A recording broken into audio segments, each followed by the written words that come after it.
This is a CBS News Detroit update.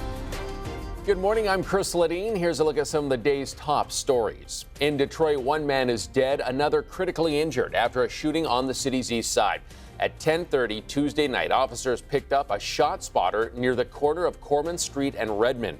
A man who had been shot approached the officers for help. The second man was found dead on a porch. Police have a lead on a possible suspect. General Motors is investing $4 billion into 3 plants, including one here in Metro Detroit.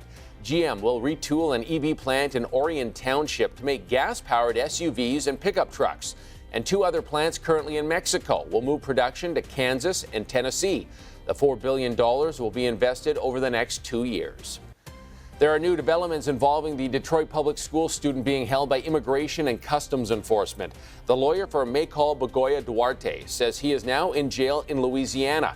The 18-year-old student attends Western International High School. He is a Colombian immigrant and was taken into custody last month after a traffic stop.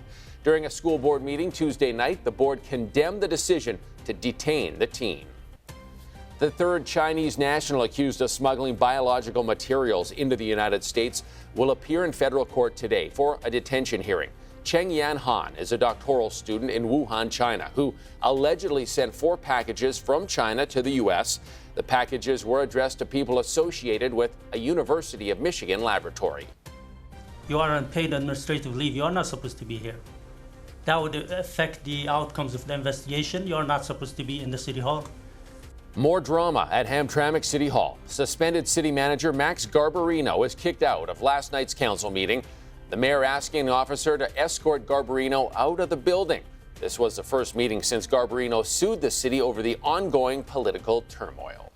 And now let's check in with Troy for our Wednesday next weather forecast. We are going to get hot today, Troy. That is the bottom line, Chris. Today warming to a high of 87 degrees, almost 90, but feeling a little warmer than that, feeling closer to 90, the low 90s today, even though we still have some fairly dry air in place. That will lead to a lot of sunshine today, and we're not dealing with as much smoke as we had to deal with part of yesterday. So as we show you next weather futurecast, we will be dry today. Hard to find a cloud in the sky as we show you that live view into the future, with next weather futurecast. You can see through 3 in the afternoon today.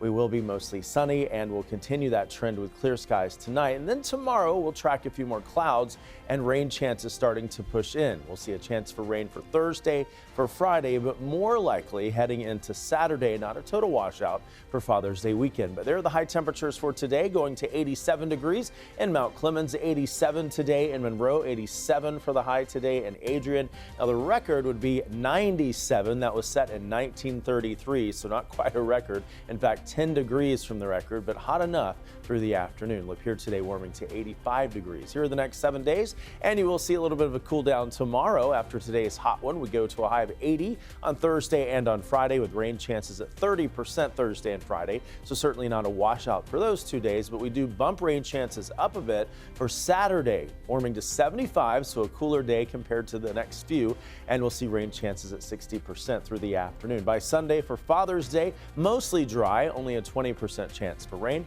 and a high of 76 degrees. So go ahead with your plans. But look, Chris, we're back in the 80s next week. Back to you. All right, it is hot. Thanks a lot for that, Troy. And that's a look at your headlines. We'll be back later covering stories that matter to you on air and streaming on the CBS News app and Pluto TV.